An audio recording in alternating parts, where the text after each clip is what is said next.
right. I Last even week, bought a new Lisa Elliott of bullhorn. East Point I was was ready for ready. action. I bought a brand new bullhorn. I was ready. The planned 1,600 Detroit area nursing home workers to go on strike.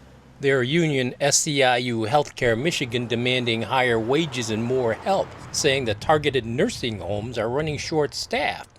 But then one nursing home operator requested a restraining order to stop the strike as Governor Gretchen Whitmer stepped in to step up the negotiations. Elliott 1,600 works at a nursing home nursing workers. home in St. Clair Shores. How And many were participating in your facility? Do you know? I sure do. We had the whole building except for one lady in dietary, one CNA who's not in the union, and two maintenance guys. So there was only four people, no, and another dietary. So there was only five people that was not participating. And wouldn't it shut down the whole facility if you're not in there? Yes, yes, it would have. And that's where management would have had to step in. But our management, they don't do anything on a regular basis to help us, so they would have been lost. Would So a that strike have been bad for the people in the nursing homes?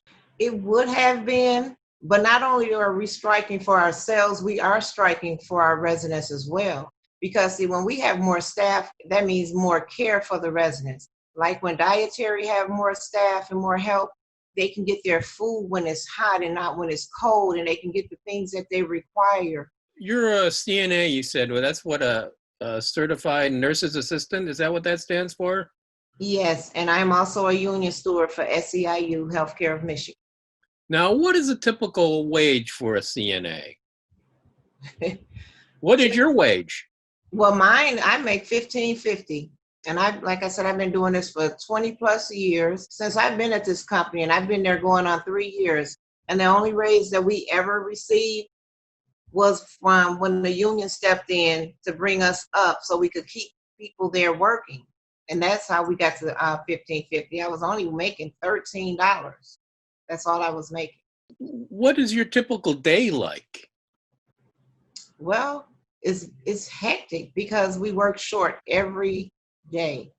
We work short every single day. Today we were short.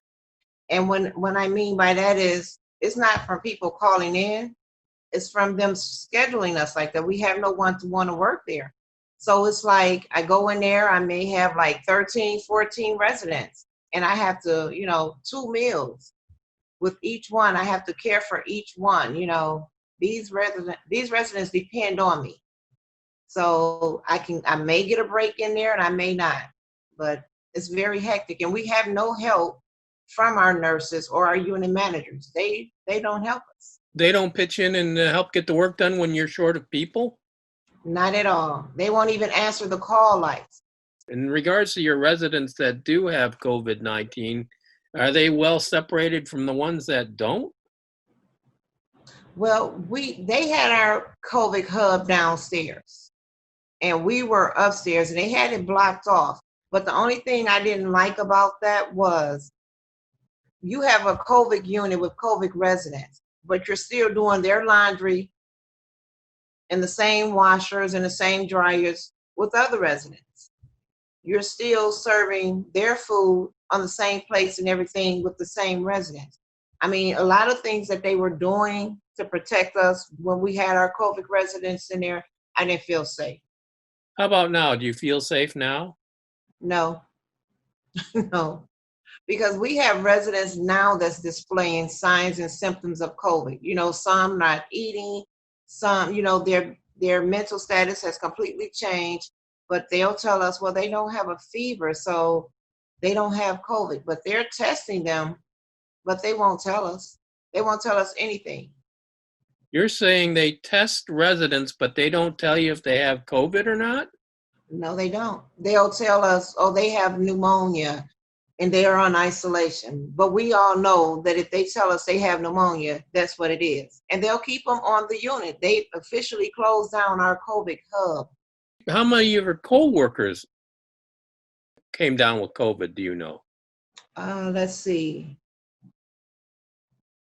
I say it may have been about a good 7 or 8. Two of them are still out. They were pretty bad. Two of them were pretty bad, and they're still out. What kind of money do you want to make, need to make? I think the starting rate for a CNA should start off anywhere like from 1550. And if you have like 10 years and beyond, you should be up to 17 or $18. If you over 10 years, 15 or 20 years, you need to be up there like at 20. So, like I said, I love what I do. I love being a CNA. I even thought about going back to school for nursing. I'm like, if I go be a nurse, I can't take care of the residents the way I like taking care of them. So I said, forget it. I'll do a CNA. And that's what I love to do. I have no regrets. It's just the pay that sucks.